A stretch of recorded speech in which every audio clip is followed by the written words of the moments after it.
کہتے ہیں کہ جب کعبۃ اللہ کی تعمیر ہونے جا رہی تھی تو مکمل تعمیر کے بعد جو سنگریزے تھے، ریت کے ذرے تھے، چھوٹے چھوٹے پتھروں کے ٹکڑے تھے، اور جو بھی جب تعمیر ہوتی ہے تو جو ملبہ وغیرہ ہوتا ہے تو وہ سارا ملبہ بکھرا پڑا تھا۔ تو حضرت خلیل اللہ نے بارگاہ عزدی میں عرض کیا کہ مالک اس کا کیا کروں؟ ظاہر ہے تیرے پاکیزہ گھر کے سنگریزے ہیں اور اس کا بچا ہوا میٹیریل ہے، تو اس کو سمندر میں پھینک آؤں، زمین میں دفن کروں، یا کسی پہاڑ پہ جا کے ڈال دوں؟ تو کہا کہ تم اس سارے ملبے کو، سنگریزوں کو، پتھر کے ٹکڑوں کو، ریت کے ذرات کو جمع کرو اور اس کا ایک ڈھیر لگاؤ، اس کا انتظام ہم خود کرتے ہیں۔ تو ایک ڈھیر لگ گیا تو جبریل امین حاضر خدمت ہوئے اور انہوں نے اس ڈھیر کے ساتھ اپنا نورانی پر بچھایا، اور جتنا بھی ملبہ تھا، وہ سنگریزے، ریت کے ذرے، پتھر کے ٹکڑے، حضرت جبریل امین کے پر کے اوپر ڈال دیے گئے۔ تو وہ اس پر کو لے کر کے اڑے، اور جب بلندی پہ پہنچے تو اس پر کو جھٹکا دے دیا۔ تو کہتے ہیں کہ وہ سنگریزے، وہ پتھر کے ٹکڑے،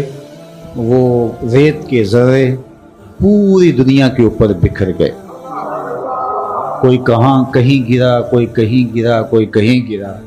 اور جہاں جہاں کوئی سنگریزہ یا ریت کا ذرہ گرا وہاں وہاں مسجد بن رہی ہے۔ تو کوئی سنگریزہ یہاں بھی گرا تھا، کوئی ریت کا ذرہ جبریل کے پر سے یہاں بھی آیا تھا، اور آج یہاں خوبصورت مسجد تعمیر کے مراحل سے گزر کے تکمیل کی منزل تک بڑھ رہی ہے۔ تو اللہ جل شانہ اس مسجد کو سجدوں سے آباد کرے۔ مسجد کی آبادی رنگ و روغن سے نہیں، مسجد کی آبادی سجدوں سے ہے، قیام سے ہے، رکوع سے ہے، تشہد سے ہے، معتکفین کے ہجوم سے ہے، صلاۃ التراویح سے ہے، جمعۃ المبارک کے نمازیوں سے ہے، تسبیح سے ہے، تہلیل سے ہے، تقدیس سے ہے، تحمید سے ہے، خطبات سے ہے، اللہ کے مبارک نام سے ہے، رسول اللہ صلی اللہ علیہ وآلہ وسلم کے درود سے ہے، اور قرآن مجید کی تلاوت سے۔ یہ مسجد کی آبادی ہے، اور اللہ آپ کو اس مسجد کو سجدوں سے آباد کرنے کی توفیق عطا فرمائے۔ مسجد دعائیں دیتی ہے اس محلے کے لیے جہاں لوگ اسے سجدوں سے آباد کرتے ہیں، اور مسجد کو آباد کرنے والوں کے گھر آباد کر دیے جاتے ہیں۔ کعبۃ اللہ کی تعمیر کے بعد حضرت ابراہیم اور حضرت اسماعیل علیہ السلام، دو پیغمبروں کو میرے رب نے کہا ان طہر بیتی للطائفین والعاکفین والرکع السجود، کہ میرے اس گھر کو صاف کرو طواف کرنے والوں کے لیے اور اعتکاف کرنے والوں کے لیے، رکوع اور سجدے کرنے والوں کے لیے۔ تو اللہ کے گھر کعبہ کی صفائی اللہ کے دو پیغمبر کر رہے ہیں، تو خوش نصیب ہوتے ہیں وہ لوگ جنہیں مسجد کی صفائی، مسجد کی تزئین، مسجد کی تنظیف، مسجد کی حفاظت اور مسجد کی آباد کاری کا شرف نصیب ہوتا ہے۔ ایک حدیث پاک میں آتا ہے، صحاح ستہ میں روایت ہے، آقا کریم نے ارشاد فرمایا سبعۃ یظلھم اللہ تعالی فی ظلہ یوم لا ظل الا ظلہ، 7 اشخاص ایسے ہیں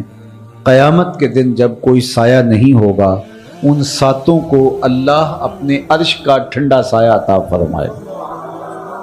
جب دھوپ کڑک رہی ہوگی اور زمین تانبے کی ہوگی، آسمان پہ سورج کا رخ سیدھا ہو جائے گا، اب بہت دور ہے، پھر 1.25 میل کے فاصلے پر آ جائے گا، گرمی میں لوگوں کے ابدان جلس رہے ہوں گے، لیکن 7 قسم کے لوگ اس دن اللہ کی رحمتوں کے گھنے عرش کے سائے تلے ہوں گے۔ وہ 7 اشخاص کون سے ہیں؟ حدیث میں ان کا ذکر کیا گیا، امام عادل، سب سے پہلا عادل حکمران، سب سے پہلا شخص جو اللہ کے عرش کے سائے تلے ہوگا، عادل حکمران۔ جو عادل نہیں ہیں، ظالم ہیں، وہ اللہ کے قہر و غضب کا شکار ہوں۔ دوسرا، وشاب نشأ فی عبادت اللہ، وہ جوان جس کی جوانی اللہ کی عبادت میں گزرے۔ جوانی چوکوں اور موڑوں پہ کھڑا ہونے کا نام نہیں ہے، یہ بد نگاہی کا نام نہیں ہے، آوارگی کا نام نہیں ہے۔ جوانی حضور کی چوکھٹ پہ حاضری کا نام ہے اور اللہ کے حضور سجدہ ریزیوں کا نام ہے۔ وشاب نشأ فی عبادت اللہ، جس کی جوانی اللہ کی عبادت میں گزرے۔ اور تیسرا، وَرَجُلٌ دَعَتْهُ امْرَأَةٌ ذَاتُ مَنْصَبٍ وَجَمَالٍ فَقَالَ إِنِّي أَخَافُ اللَّهَ، وہ جوان جس کو کسی عورت نے دعوت گناہ دی اور بدی کی طرف بلایا، اس نوجوان نے آگے سے جواباً کہا، انی اخاف اللہ، میں تیری بات کیسے مانوں، مجھے رب کا ڈر لگتا ہے۔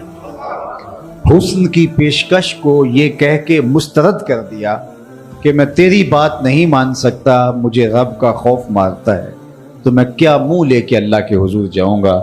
اس نے سنت یوسفی ادا کی۔ تو اللہ کے محبوب فرماتے ہیں قیامت کے دن اللہ اس جوان کو اپنے عرش کا ٹھنڈا سایہ عطا فرمائے۔ پانچواں شخص، وَرَجُلٌ قَلْبُهُ، تیسرا شخص، چوتھا شخص، وَرَجُلٌ قَلْبُهُ مُعَلَّقٌ بِالْمَسَاجِدِ، وہ آدمی جس کا دل مسجد کے ساتھ لٹک جائے، معلق ہو جائے۔ مسجد کی تعمیر، مسجد کی تزئین، مسجد کی تنظیف، صفائی ستھرائی، آباد کاری، حفاظت، اس کا دل مسجد کے ساتھ جڑ جاتا ہے،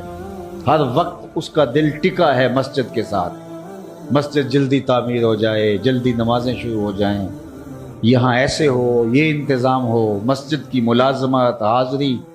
تو اللہ کے محبوب فرماتے ہیں ایسا شخص قیامت کے دن اللہ کے عرش کے ٹھنڈے سائے تلے ہوگا۔ میں دیکھ رہا ہوں کہ مسجد کی افتتاحی تقریب میں آپ کے چہرے خوشی سے تمتما رہے ہیں، کتنی آنکھوں میں تشکر کے آنسو آئے، تو یہ اللہ کے گھر کے ساتھ آپ کی محبت ہے، اور اللہ کے رسول کا وعدہ ہے، اور اللہ اس کے رسول کے وعدے سچے ہیں کہ جو مسجد کے ساتھ جڑ جائے، جس کا دل لٹک جائے مسجد کے ساتھ، کل قیامت کے دن جب کوئی سایہ نہیں ہوگا، دھوپ میں لوگ جلس رہے ہوں گے، اللہ اس شخص کو اپنے عرش کا ٹھنڈا سایہ عطا فرمائے۔ اللہ اکبر۔ اللہ کے محبوب علیہ السلام نے فرمایا کچھ لوگ مسجدوں کی میخیں ہوتی ہیں، جس طرح میخ کی لکڑی میں ٹھونک جاتا ہے، وہ مسجدوں میں ٹھونک کے رہتے ہیں، جب بھی ڈھونڈو مسجد سے ملیں گے۔ اللہ اکبر، جب بھی ڈھونڈو مسجد سے ملیں گے۔ فرمایا اگر وہ بیمار ہو جائیں تو اللہ کے کچھ فرشتے ہیں جو اس کی عیادت کے لیے اس کے گھر جاتے ہیں۔ اللہ اکبر۔ تو خوش نصیب ہیں وہ لوگ جو مسجد کے ساتھ وابستہ ہو۔ مدینہ المنورہ میں ایک خاتون تھی، حبشیہ خاتون، وہ مسجد نبوی میں صفائی کیا کرتی تھی۔ آپ جانتے ہیں، کم از کم جو میری عمر کے لوگ ہیں انہوں نے تو دیکھا ہوگا کہ ہم جب چھوٹے ہوتے تھے تو خواتین آ کے مسجدوں کی صفائی کر کے جایا کرتی تھی۔ اس زمانے میں وہ تیل کے ڈبے رکھے ہوتے تھے، لوگ سرسوں کا تیل بھی ڈال کے جایا کرتے تھے، اور خواتین جب صبح بچے پڑھ کے چلے جاتے تھے تو کچھ بوڑھی خواتین آ کے مسجدوں کی صفائی اہتمام سے کیا کرتی تھی، وہ خوش نصیب خواتین۔ تو وہ مدینے میں بھی حبشیہ خاتون تھی جو مسجد نبوی کی صفائی کیا کرتی تھی۔ تو ایک دن حضور نے ارشاد فرمایا کافی دن ہو گئے میں اس خاتون کو دیکھ نہیں رہا، تو صحابہ نے عرض کی حضور وہ تو انتقال کر گئی۔ تو فرمایا کہ تم نے مجھے اس کے جنازے کا نہیں بتایا۔ تو صحابہ نے عرض کی حضور وہ ایک عام سی خاتون تھی، تو آپ نبوت کی جن اہم ذمہ داریوں پہ فائز المرام ہے، آپ کی مصروفیات کے پیش نظر ہم نے سوچا کہ آپ کو کیوں زحمت دیں، ہم نے جنازہ پڑھا اور تدفین کر دی۔ تو آقا کریم نے فرمایا تم نے اسے عام سمجھا تھا جو مسجد کو صاف کرتی تھی، اور پھر فرمایا مجھے اس کی قبر پہ لے چل۔ صحابہ کو ہمراہ لیا حضور نے اور اس قبر پہ قبرستان میں گئے، اور وہاں جا کے حضور نے جو ہے وہ دعا مانگی کہ یہ وہ خاتون ہے جو اللہ کے گھر کی صفائی کیا کرے۔ فرمایا اگر تم کسی شخص کو دیکھو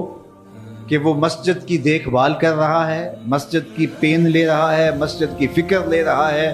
مسجد کی صفائی ستھرائی میں لگا ہے، مسجد کے ساتھ جڑا ہوا ہے، تم اس کے ایمان کی گواہی دے دو۔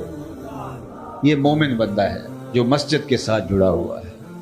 تو مسجد کے ساتھ وابستگی، مسجد کے ساتھ دل بستگی، مسجد کے ساتھ تعلق خاطر، مسجد کے ساتھ قلب کا جڑنا، مسجد کی صفائی کا خیال رکھنا، مسجد کی آبادی کے لیے کوشش کرنا، مسجد کے لیے فنڈ جمع کرنا، مسجد کے لیے لوگوں کو ترغیب دینا، مسجد کی تعمیر میں وقت دینا، یہ وہ امور ہیں کہ قیامت کے دن اللہ کی خاص رحمتوں کا حقدار بناتے ہیں۔ تو خوش نصیب ہیں وہ لوگ جنہوں نے اس مسجد کے لیے اس قطع ارضی کے وقف سے لے کر کے اس کی بنیادوں تک، اور بنیادوں سے لے کر کے اس کی تعمیر تک، اور اب تعمیر سے لے کر اس کی آبادی تک اپنی خدمات پیش کر رہے ہیں۔ اور کسی نیک شخص کا گھر ہو نا، کسی جگہ پہ گھر ہو،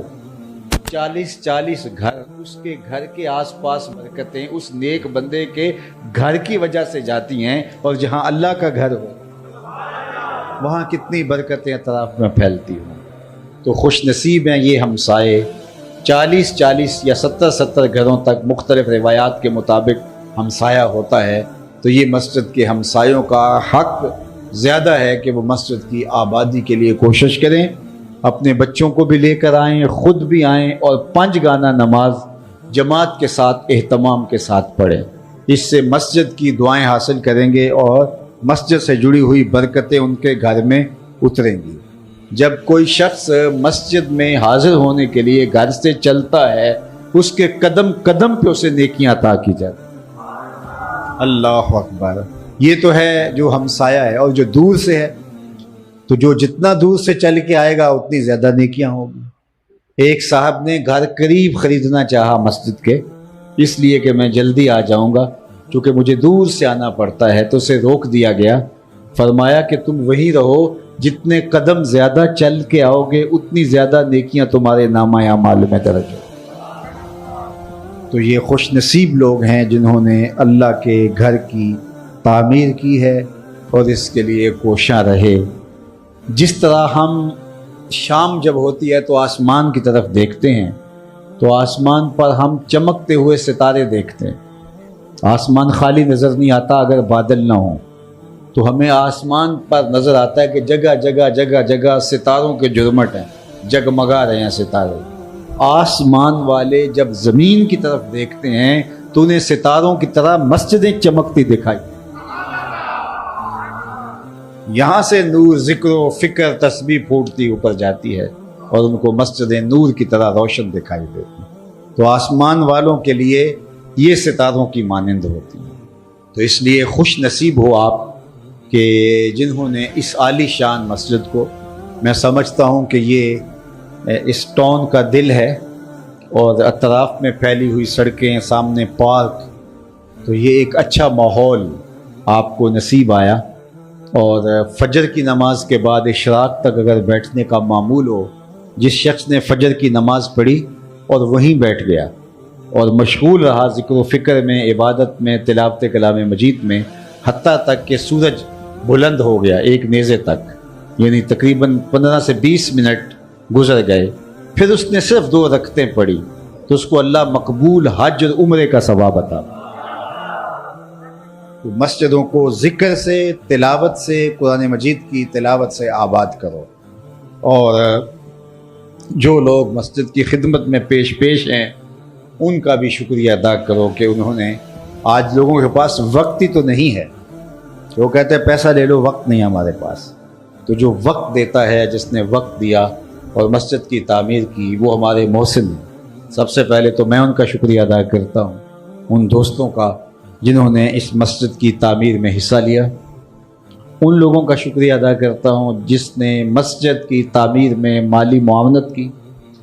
ان لوگوں کا شکریہ ادا کرتا ہوں کہ جو مسجد کی تعمیر میں کسی طرح کے بھی معاون بنے، اور اللہ تعالیٰ اس مسجد کو اس پورے علاقے کے لیے روشنیوں کا، اجالوں کا، خیر و برکت کا، فروغ تعلیم کا، فروغ علم کا، فروغ دین کا، فروغ تقوی کا ذریعہ اور ضامن بنائے۔ میں انشاءاللہ آپ کے لیے دعا گو رہوں گا۔ اور یہ مسجد ماشاءاللہ وسعت کے اعتبار سے تو بہت بڑی ہے،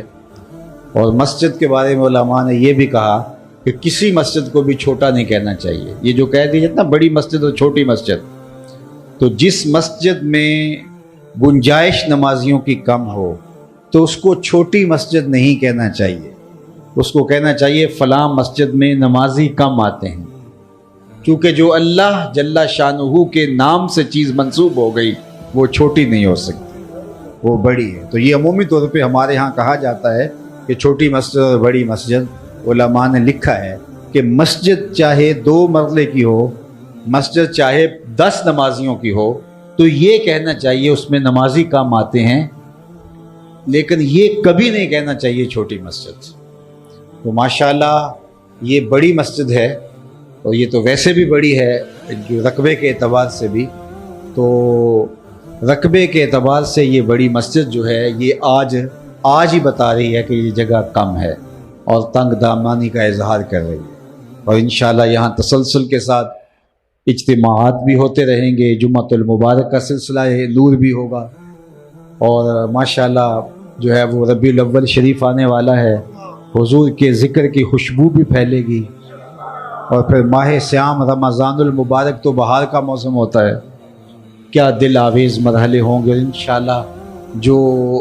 رنگ و روغن کا لباس ابھی پہننے والا ہے، اس مسجد نے زیب تن کرنا ہے ابھی، انشاءاللہ رمضان المبارک تک وہ بھی تکمیل پذیر ہو جائے گا، اور یہ پورے علاقے کے لیے ایک صوری اور معنوی حسن کی جامع عمارت ہوگی، اور یہاں آ کر کے قلبی، ذہنی، فکری، روحانی تسکین اور سکون نصیب ہوگا۔ میں بار دیگر آپ لوگوں کی آمد پر آپ کا شکریہ بھی ادا کرتا ہوں۔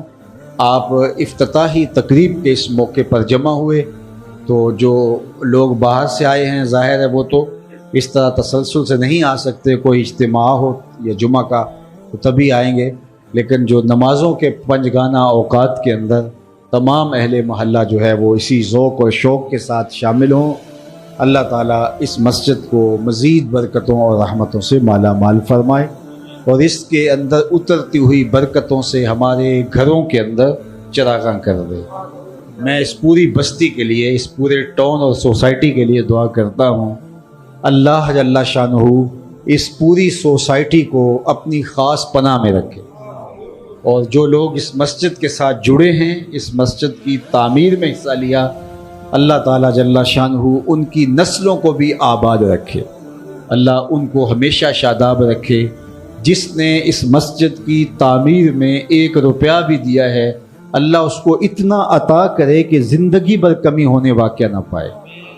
اور اپنی خاص کرم نوازیاں اللہ جل شانہ اس مسجد کے باسیوں کا، اس مسجد کے قرب و جوار میں رہنے والوں کا مقسوم فرمائے، اور اپنی خاص پناہیں اور کرم نوازیاں اللہ تعالیٰ جل شانہ عطا کرے۔ دعا گو بھی ہوں، دعا جو بھی ہوں، بار دیگر صدر سوسائٹی سے لے کر کے عام رہائشی تک سب کو مبارکباد پیش کرتا ہوں، اور اس مسجد کے لیے دعاؤں اور التجاؤں اور تمناؤں کی گٹھڑی اللہ کی بارگاہ میں پیش کرتا ہوں۔ میرے مالک یہاں رشد و ہدایت، نور، روشنی اور پورے علاقے کے لیے فیض و برکت کا اس کو مرکز بنا دے، اور اپنی خاص عنایتیں اور کرم نوازیاں اللہ نصیب فرمائے۔ کعبۃ اللہ کی اس بیٹی کو ہمیشہ آباد رکھنا، شاد رکھنا، یہاں نور برستا رہے، اجالے پھیلتے رہیں، اور خیر و برکت کا چراغاں رہے۔ حضرت عمر رضی اللہ تعالی عنہ نے، حضرت علی المرتضیٰ رضی اللہ تعالی عنہ مسجد میں تشریف لائے تو حضرت عمر نے مسجد نبوی میں چراغاں کیا تھا، خاص وہ تمیم داری کہیں سے لے کر آئے تھے فانوس، اور وہ مسجد میں لگے ہوئے تھے، اور جب شام ہوئی تو ان کو آگ دی گئی اور وہ روشن ہو گئے، اور یہ پورے جو ہے وہ پوری مساجد کے اندر یہ اہتمام کیا تھا۔ تو جب حضرت علی المرتضیٰ رضی اللہ تعالیٰ عنہ مسجد نبوی میں داخل ہوئے تو مسجد کو جگمگ جگمگ دیکھا تو حضرت عمر کے لیے ایک بے ساختہ دعا حضرت علی کے منہ سے نکلی. تو وہ دعا میں مسجد کی تعمیر کرنے والوں کے لیے خاص طور پہ آج وہی دعا دے رہا ہوں کہ حضرت علی جو ہی مسجد میں داخل ہوئے تو جگمگ مسجد کر رہی تھی، تو برجستہ ان کی زبان سے جو جملہ نکلا اس کا ترجمہ یہ ہے: عمر، اللہ تیری قبر کو روشن کرے. تو نے اللہ کے گھر کو روشن کیا ہے، اللہ تیری قبر کو روشن کرے. تو میں کہتا ہوں کہ جن لوگوں نے اللہ کے گھر کو تعمیر کیا ہے، اللہ ان کے گھروں کو آباد رکھے، اللہ ان کی نسلوں کو شاداب رکھے، اللہ ان کی دنیا کو بھی روشن رکھے، ان کی قبروں کو بھی روشن رکھے، اور ان کو جنت سے اس سے بہتر جنت میں گھر عطا فرمائے. جس نے تتر کے گھونسلے کے برابر، قطات کے گھونسلے کے برابر، ایک چھوٹے سے بٹیر اور چڑیا کے گھونسلے کے برابر مسجد بنائی، اور وہ گھونسلہ ایک پوری اینٹ کا بھی نہیں ہوتا، آدھی اینٹ کا ہوتا ہے. تو فرمایا جس نے آدھے گھونسلے کے برابر بھی مسجد بنائی، یہ تو اتنی بڑی مسجد ہے، کسی نے اس کا پورا فرش ڈلوا دیا، کس نے اس کے اندر کئی بوریاں سمٹ کی دے دی. حدیث میں ہے جس نے قطات کے گھونسلے کے برابر، ایک چڑیا کے گھونسلے کے برابر، جو آدھی اینٹ کے برابر بھی نہیں ہوتا، اتنی مسجد بھی بنائی، اللہ اس کا محل بھی جنت میں بنائے گا. یہ اللہ کا وعدہ ہے، اور اللہ کے وعدے سچے ہوتے ہیں. تو آپ کے بہت اچھے گھر ہیں سوسائٹی میں، اللہ ان کو آباد رکھے، لیکن اس کے صلے میں جو جنت میں بنیں گے، اللہ کے محبوب نے فرمایا کہ مدینے سے لے کے صنعاء تک، مدینے سے لے کے صنعاء شہر ہے یمن کا، تو حضور نے فرمایا یہ مدینہ ہے، مدینے سے لے کر صنعاء تک ایک ایک گھر ہوگا جنت میں موتی کا بنا ہوا. اتنا بڑا گھر ہوگا، اتنی بادشاہیاں بھی نہیں ہیں جتنے گھر ہوں گے جنت. تو یہ اللہ اس کو عطا کرے گا جس نے ایک گھونسلے کے برابر بھی اللہ کے گھر کی تعمیر کی. اللہ آپ کو اجر دے، صلہ دے، اور اللہ ہمیں یہ توفیق عطا فرمائے کہ ہم یہ ایک سے زیادہ مسجدیں بنائیں. جن لوگوں کے پاس وسائل ہیں وہ عزم کریں کہ زندگی میں ایک مسجد ضرور بنواؤں گا، اور جن کے پاس وسائل نہیں ہیں وہ اللہ سے دعا مانگیں کہ اللہ مجھے توفیق دے، مجھے اتنا مال دے، میری ضرورتیں باقی بھی پوری ہوں لیکن اتنا مال دے کہ میں اس دھرتی کے اوپر تیری ایک مسجد تو بنوا سکوں، اور اللہ توفیق دے گا انشاءاللہ العزیز. میرے والے تھے تو میں نے ان کو ترغیب دی، تو انہوں نے مجھ سے وعدہ کیا، انہوں نے کہا کہ میں انشاءاللہ ہر سال میں ایک مسجد بناؤں گا، ہر سال میں ایک مسجد بناؤں گا. تو یہ اللہ کی توفیق ہے، اللہ آپ کو بھی توفیق عطا کرے. اس میں غریبی نہیں دیکھی جاتی، امیری نہیں دیکھی جاتی، اللہ جس سے کام لے لے، جس سے چاہے کام لے لے. الحمدللہ رب العالمین، والصلاة والسلام علی اشرف الانبیاء والمرسلین. اللہ یہاں برکتوں کا نزول، رحمتوں کے سویرے، اپنی پناہوں کا حصار، آبرو بری زندگی، دنیا دین آخرت، معاش اور معاش کی برکتیں، دنیا آخرت کی بھلائیاں. وصلی اللہ تعالی علی النبی الامین وآلہ وسلم. السلام علیکم. حضرت عمر رضی اللہ تعالیٰ عنہ روایت کرتے ہیں کہ زید بن سعنہ نامی ایک یہودی تھا جس کو حضور نے قرض دینا تھا. آقا کریم علیہ الصلوۃ والسلام دو جہاں کے مالک ہیں، لیکن حضور کا فقر اختیاری تھا. آقا کریم علیہ السلام کے گھر میں بسا اوقات کتنے دن چولہا نہیں جلا کرتا تھا. حضور ادھار لے کر کے لوگوں کی مصیبتوں کو بھی دور کرتے، اور گھر کا چولہا بھی بعض اوقات ادھار لے کے گرم کرنا پڑتا. اعلیٰ حضرت فرماتے ہیں مال کے کونین ہیں گو پاس کچھ رکھتے نہیں، دو جہاں کی نعمتیں ہیں ان کے خالی ہاتھ میں. تو کہتے ہیں کہ ایک دن حضور علیہ السلام کی خدمت میں ایک شخص حاضر ہوا جس کا نام زید بن سعنہ ہے اور یہودی ہے، اور اس نے حضور علیہ السلام سے قرض کا تقاضا کیا، لیکن تقاضا اتنے سخت انداز سے کیا کہ اس نے حضور علیہ السلام کی قمیص کو پکڑ کے کھینچا بھی. تو حضرت عمر رضی اللہ تعالیٰ عنہ نے جب دیکھا تو بڑے گھور کے اس کی جانب دیکھا اور اس کو پیچھے ہٹاتے ہوئے کہا کہ تجھے شرم نہیں آ رہی کہ اللہ کے رسول کے ساتھ کیسے سلوک کر رہا ہے اور میں تیرے سامنے موجود ہوں. تو حضرت نبی رحمت صلی اللہ علیہ وسلم نے حضرت عمر کو کہا عمر مجھے تجھ سے اس بات کی توقع نہیں تھی. ذرا غور کیجئے حضور علیہ السلام کی اس سیرت کے انداز کو. ایک شخص آ رہا ہے اور حضور سے سختی کر رہا ہے، ابھی حضور کو قرض لٹانے کی جو تاریخ ہے اس میں بھی 4 دن باقی رہتے ہیں اور وہ ناجائز سختی کر رہا ہے. حضرت عمر رضی اللہ تعالیٰ عنہ نے جب اس کو گھورا اور سختی کی تو حضور علیہ السلام نے فرمایا عمر مجھے تیرے سے اس بات کی توقع نہیں تھی، تمہارا کام تو یہ تھا کہ مجھے حسن ادا کی تلقین کرتے کہ اچھے انداز سے قرض واپس کرو، اور اس کو جو ہے وہ نرمی کی تلقین کرتے، اور پھر آقا کریم علیہ السلام نے فرمایا اس کا قرض ادا کر دو، اور اے عمر جو تم نے اس کو گھورا ہے اس کے بدلے میں 20 وسق زیادہ کھجوریں بھی تم اس کو دو گے۔ تو زید بن سعانہ نے جب حضور علیہ السلام کی اس سیرت اور اس کردار کو دیکھا، اور حضرت عمر رضی اللہ تعالیٰ عنہ 20 وسق اس کو کھجوریں دے رہے تھے، تو اس نے حضرت عمر کو بتایا کہ میں یہودی ہوں اور میں نے تورات کے اندر نبی آخر الزمان کی شان اور عظمتوں کے بیان کو پڑھا ہے، یہ بات ابھی رہ گئی تھی، باقی ساری نشانیاں میں نے حضور میں دیکھ لی تھی، اب یہ نشانی رہ گئی تھی، آج میں نے یہ بھی دیکھ لی، اور پھر وہ حضور کی خدمت میں حاضر ہو کر اسلام کے دائرے میں داخل ہو کر حضور کا عبدی غلام بن گیا۔ حضرت معاذ بن جبل رضی اللہ تعالیٰ عنہ فرماتے ہیں کہ ایک دن حضور گلی سے گزر رہے تھے اور میں ایک جانور کی کھال اتار رہا تھا، اور مجھے کھال اتارنے کا طریقہ نہیں تھا، مجبوراً مجھے کھال اتارنا پڑی، تو حضور گزرے تو مجھے دیکھا کہ معاذ بن جبل کو کھال اتارنا نہیں آ رہی، تو حضور رک گئے اور آقا کریم نے فرمایا معاذ ٹھہرو ذرا میں تمہیں بتاتا ہوں کہ بکری کی کھال کیسے اتاری جاتی، اور آقا کریم آگے بڑھے اور حضور نے خود جو ہے وہ کھال اتاری، اور پھر مجھے فرمایا معاذ ایسے کھال اتارا کرتے ہیں۔ آج ہم اپنے بڑے پن کو اور اپنی عظمت کو اس انداز سے لوگوں کے سامنے رکھنا چاہتے ہیں کہ ہم جو ہے وہ ٹشو کا ایک ٹکڑا بھی نہیں پکڑ سکتے، اور وہ بھی پکڑانے کے لیے ہمارے پاس ایک خادم موجود ہوتا ہے، لیکن آقا کریم علیہ السلام کی زندگی اور حضور علیہ السلام کی سیرت کی سادگی کا حسن اور جمال یہ ہے کہ حضور اپنے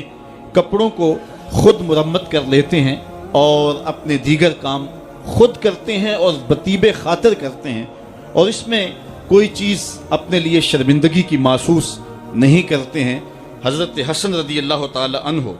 حضور علیہ السلام کے نواسے بھی ہیں اور آقا کریم علیہ السلام کی صحابیت کا شرف بھی پایا ہے۔ کہتے ہیں کہ کانا یجلس علی الارض، حضور علیہ السلام کی سیرت یہ ہے کہ حضور زمین پہ بیٹھ جاتے تھے، زمین پر بیٹھنے میں حضور شرمندگی محسوس نہیں کیا کرتے تھے، اس کو اپنے سٹیٹس کے خلاف نہیں سمجھا کرتے تھے، زمین کے اوپر حضور بیٹھ جایا کرتے تھے، اور فرماتے ہیں وَيَطْعَمُ، اور زمین کے اوپر بیٹھ کر کے حضور علیہ السلام کھانا تناول فرمایا کرتے تھے۔ حضور کی عادت یہ تھی کہ آقا کریم جب بھی کھانا کھاتے تو حضور جھک کر کے کھانا کھاتے۔ فرماتے ہیں کہ میرے پاس ایک فرشتہ آیا جو کعبۃ اللہ کے صحن میں کھڑا تھا، اور اس کی کمر کعبۃ اللہ کی چھت کے برابر تھی، اتنا اس کا قد تھا، اور اس نے مجھے کہا کہ آپ اگر چاہیں تو آپ کو نبی اور بادشاہ بنا دیتے ہیں، اور آپ اگر چاہیں تو آپ کو عبد اور نبی بناتے ہیں۔ تو فرماتے ہیں کہ میں نے جبریل کو دیکھا، اور جبریل مجھے اشارے سے تواضع کا حکم دے رہے ہیں، تو میں نے عرض کی کہ میں نبی اور عبد بننا چاہتا ہوں۔ تو جب یہ بات حضور نے کہی تو فرمایا عائشہ اگر میں نبی اور بادشاہ بنتا تو یہ جتنے بھی پہاڑ ہیں یہ سونا بن کے میرے ساتھ چلتے، لیکن میں نے اس بات کو اختیار نہیں کیا۔ اور اس کے بعد حضور علیہ السلام جب بھی کبھی کھانا کھاتے تو حضور جھک کر کے کھاتے، جس طرح مالک کی دہلیز سے خیرات ملتی ہے اور کوئی خادم اس کو جو ہے وہ شکرانے کے طور پہ جو ہے وہ انتہائی عجز کے ساتھ کھاتا ہے، ساری زندگی حضور نے کھاتے اور پیتے ہوئے تکیہ نہیں لگایا، ہاتھ میں پلیٹ پکڑ کے اکڑ کے یا ٹہل کر کے یا جو ہے وہ بالکل سیدھے ہو کے نہیں، تھوڑا سا جھک کر کے بغیر تکیے کے حضور علیہ السلام کھانا کھانا پسند فرمایا کرتے تھے، اور فرماتے میں اس طرح کھاتا ہوں جس طرح بندے کھاتے ہیں، اور میں اس طرح بیٹھتا ہوں جس طرح اس کے عبد اور اس کے بندے بیٹھتے ہیں۔ یہ حضور علیہ السلام کا طریقہ ہے۔ ایک دن آقا کریم علیہ السلام ایک چٹان کے اوپر بیٹھے تھے اور حضور علیہ السلام قدید کھا رہے تھے، یہ خشک گوشت جو کر کے اس کو بعد میں جب پکایا جاتا ہے تو اس کو قدید کہتے ہیں، یا سرید تھی، حضور کھا رہے تھے۔ تو ایک خاتون وہ گزری اور اس کے بارے میں اہل علم کہتے ہیں کہ وہ بڑی زبان دراز تھی اور وہ مردوں کو بھی ایسی ایسی باتیں کرتی کہ لوگ جو ہے وہ اس کی شر سے بچا کرتے تھے۔ تو اس نے کہا کہ آپ تو ایسے کھا رہے ہیں جس طرح کے عبد کھاتے ہیں۔ تو حضور علیہ السلام نے فرمایا اگر میں عبد نہیں ہوں تو کون عبد ہے؟ فرمایا میں سب سے بڑا عبد ہوں، تو جب یہ بات سنی تو اس کے قدم رک گئے اور اس نے حضور علیہ السلام کی خدمت میں عرض کی کہ حضور آپ پھر اکیلے ہی کھا رہے ہیں، مجھے بھی کھلائیں۔ تو حضور نے ایک لقمہ اٹھایا، فرمایا لو تم بھی کھا لو۔ تو اس نے کہا یہ نہیں، بلکہ جو آپ کے منہ میں ہے میں وہ کھانا چاہتی ہوں۔ تو حضور علیہ السلام نے اپنے منہ کا نوالا نکال کر کے اس کے منہ میں ڈال دیا۔ تو کہتے ہیں کہ اس کے بعد کبھی بھی اس کی زبان پر کبھی فحش بات آئی نہیں تھی۔ حضور کے جوتے کی وہ برکت تھی اور اس کا وہ فیضان تھا کہ اس کے اندر ایسی روشنی ہو گئی۔ پہلے وہ سخت لعان تھی، گالیاں دینے والی تھی اور فحش گفتگو کرنے والی تھی، لیکن حضور علیہ السلام کے جوتے کی برکت سے اللہ تعالیٰ جل شانہ نے اس کی زبان کو حسن بھی دے دیا اور جمال بھی عطا فرما دیا۔ تو حضور علیہ السلام کی عادت تھی کہ آقا کریم زمین پہ بیٹھ کے کھاتے، جھک کے کھاتے، فرماتے میں ایسے کھاتا ہوں جس طرح عبد کھاتے ہیں۔ وَيَلْبَسُ الْغَلِيظ، اور آقا کریم علیہ السلام موٹے کپڑے پہنتے تھے۔ باریک ترین کپڑے پہننے سے حضور نے گریز کیا ہے، اور یہ وَيُطِيلُ الصَّلَاةَ، اور حضور کی نماز لمبی ہوا کرتی تھی۔ وَيُقَصِّرُ الْخُطْبَةَ، اور خطبہ حضور مختصر فرمایا کرتے تھے۔ وَلَا يَانِفُ أَن يَمْشِيَ مَعَ الْأَرْمَلَةِ وَالْمِسْكِينِ فَيَقْضِي لَهُ الْحَاجَةَ، اور حضور علیہ السلام اس بات میں کوئی شرمندگی محسوس نہیں کیا کرتے تھے کسی مسکین، کسی لاچار،